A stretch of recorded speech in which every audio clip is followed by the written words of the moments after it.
For most of us, our food comes from the supermarket, and beyond that, we don't know much about it or the far-off lands that it comes from. Today, I'm here to help you realize that food is growing freely and abundantly all around you. You just have to open your eyes and look at the land in a different way. To do that, I'm going to share 11 easy plants to begin foraging.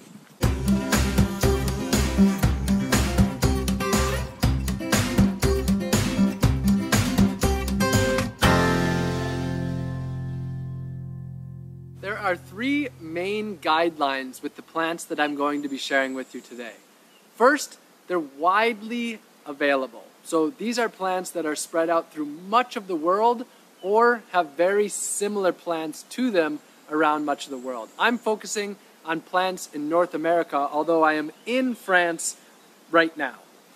Secondly, these are plants that are highly abundant. So you'll find them in very large quantities often and spread throughout the region that you're in. And then last, they're quite easy to identify and very safe plants to work with. Now, today I'm not going into the details of identification. There are a lot of resources for that. So if you want identification, go to robgreenfield.org/foraging, and there's all the resources that you need for that there. Now, the number one rule of foraging is only eat something if you're 100% certain of what it is. That's the key to safe foraging, so make sure that you follow that rule. But don't be overly worried. These are plants that humans have lived with for as long as humans have really existed. This is life, so don't be so afraid of it. Now, speaking of fear, I want to start with stinging nettles. Here in France, they call this ortie. And this is a plant that a lot of people fear because of the stingers on it. Yes, this stings. My legs are actually stinging right now because I'm surrounded by it. But I'll even show you that this plant that so many people fear, you can roll it up and you can eat it raw, even just by having the right practice there. But best for me, made into a tea or boiled and then sauteed, but a lot of people also eat this raw. So I wanted to start with stinging nettle because it's super abundant, and also because it's one of those ones that really people consider a pest, consider a problem, consider it an enemy, but it's actually a great friend of ours. Next, I want to share with you plantago, or broadleaf and narrowleaf plantain. And you'll see right where I am, I'm in this disturbed area right along the roadside. This is a very, very minorly trafficked road that I'm walking by. But I wanted to show this area because this is where you'll often find this in disturbed areas. So this is the broadleaf plantain. It's one of my favorite plants. This is what I find in North America. And then this is the narrowleaf plantain that I find a lot over here in Europe. I haven't seen this one much in North America. And you've heard the saying, let thy food be thy medicine. This is a great example. This is both food and medicine. When I get stung by bees, when I'm beekeeping, I chew this up. This makes a poultice, and if I mix it with honey and I put it on, it reduces the swelling drastically. I wanted to start with these because it's really one of my favorite plants, and one that you will see very abundantly in fields, in abandoned lots, and in rural areas in the woods as well. Next up is dandelion, another personal favorite of mine, something that is all over the place. And I'm showing a couple different leaves here. You can see sometimes they have a red vein in the center, sometimes not. You can see sometimes it's more toothed and sometimes it's more lobed. You can see here the flower head that's already released its seeds. It has a beautiful yellow flower. The flower is edible and the leaves are edible as well. Early on in the spring, they're not very bitter, but later in the summer, they become very bitter. You can eat them raw, or you can put them into salads. You can cook them as well.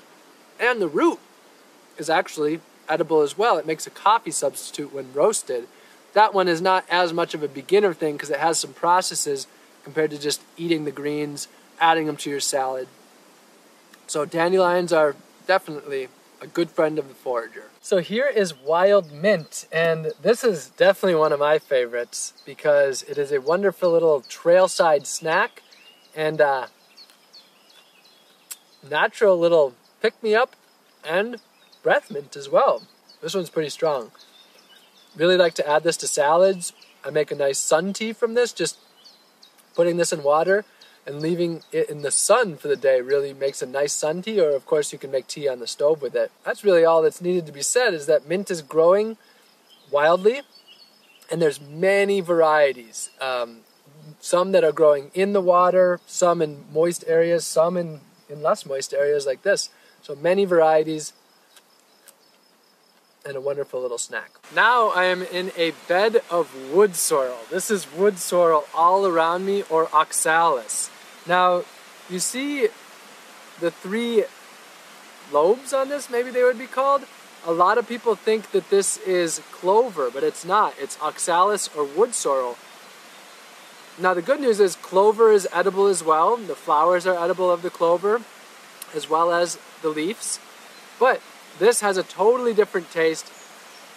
This has a very lemony, tart flavor, and this is a great one to get kids foraging with because it often is sort of associated with candy because of the strong tart flavor.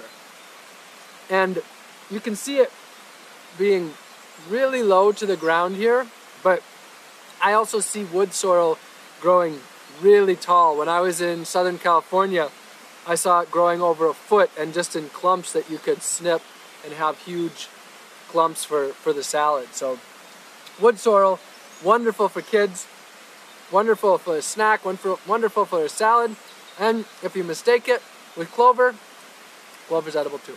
So here is more wood sorrel growing up this old stump, and then behind it is another one of my favorites, and that is watercress. And the name watercress, here we are, along with this fresh flowing water. You find it by fresh water. I just have one here, and here on the property that I am in this area, I haven't found a large abundance of watercress. However, many of the streams I've been to in the past years, you'll find huge swaths of this. And to me, it's like a wild arugula. It's a strong flavor and one that I really like. Again, eat it raw, add it to salads, you can saute it as well. And watercress, love it. So here we are in the field now, and I've come across a wild brassica. And these are common throughout a large amount of the world. Now, brassica includes mustard, cabbage, turnips, broccoli, kale. There's a lot of different plants in the brassica species. But you don't really have to be able to tell them apart, and they're hard to tell apart. But you know you have a brassica with these yellow flowers and these buds, and you can actually see the buds, very similar to broccoli. When you have broccoli, each of those little green buds in broccoli turns into a flower. In your garden, if you let broccoli go to seed, it'll turn into these yellow flowers. So the buds are edible, the flowers, the seed pods, once they're formed, and the leaves are edible as well. This is a great plant to start foraging with, very common, and I've seen it all throughout places I've traveled to. So what you see here is a sea of wild onion, also called wild leek, and depending on what continent you're on, either ramsons or ramps. And you'll often find whole forest floors covered in this. So when you can find this, it can be extremely abundant. There's many different types of wild onions or wild garlic, and to be honest, I often can't tell the difference between them. I don't really care. They all are a wonderful addition to my meals. This one here is called ramsons or ramps, depending on whether you're in North America or Europe. Both the seeds are edible, the leaves, and the shoots, and you can harvest the bulbs as well. Wherever you are, keep your senses open for the smell of onion. And if you're mowing your lawn and you smell onion all of a sudden, you're mowing over a wild onion. So here I am with a springtime raspberry or blackberry plant, and yeah, I have to be honest here. I don't know if this is raspberry or blackberry. I'm still somewhat of a beginner forager. I'll be able to tell you once the berries are here for sure whether it's a raspberry or blackberry. But at this point, I don't know. Behind me, you'll see a whole hedge of it. And the reason that I'm showing blackberry and raspberry is because, one, it's extremely abundant. You find huge amounts of it and you can just gorge on these berries.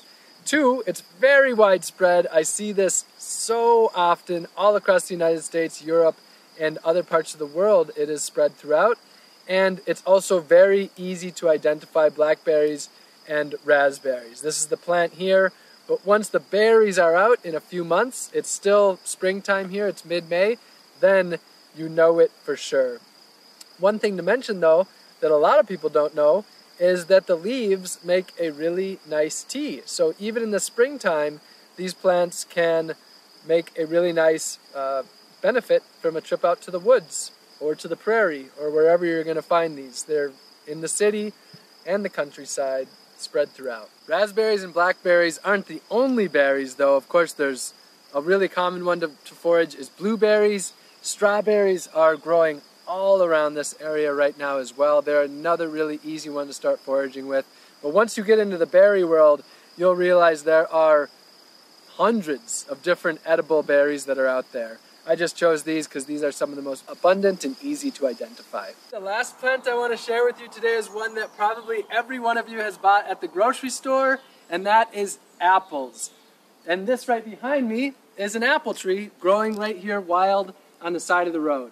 Now, recently I took a trip to my homeland in northern Wisconsin, and I found over 50 apple trees that were growing abundant with apples that nobody else was eating. Many of these were on the roadside like this. Many of them were in the woods. Some were from abandoned orchards, and then many were in people's front yards spilling over onto the sidewalk with hundreds of apples going to waste because they weren't the exact type they like to buy at the grocery store. So fruit trees are a great thing to forage. So many of them go to waste in urban environments, and you'll find a lot of them in the wild as well. Don't forget about crab apples. They're sour, they're tart, but they actually make a really nice snack when you get the right tree, and you can make ciders out of them. So that's it for today. There are so many other easy beginner plants that I want to teach you, but for today, I'm gonna leave it at those 11. And I wanna leave you with a really helpful tip. Just focus on learning one new plant per week. Learn it, forage it, eat it, and if you do that for an entire year and you learn one new plant for a week, after 1 year you'll know and have foraged 52 different plants. So you can go from a total novice forager to being fairly experienced in 1 year if you put the work into it and you put the time and you just take it one step at a time. And you don't have to go really far away. Start in your own backyard. Start with the things like the dandelions and the nettles and the wood sorrels and the clovers. Start with these easy things and build your confidence up. If you want to go further and you want more details, you want to learn the ethics to foraging, which is so important, go to robgreenfield.org/foraging. And if you learned a lot from this video and you want other people to learn this as well, make sure to share this video, comment and like it to help it get out into the YouTube world. And if you're not subscribed, make sure you subscribe and invite your friends to as well. So I love you all very much. Happy foraging and see you again real soon.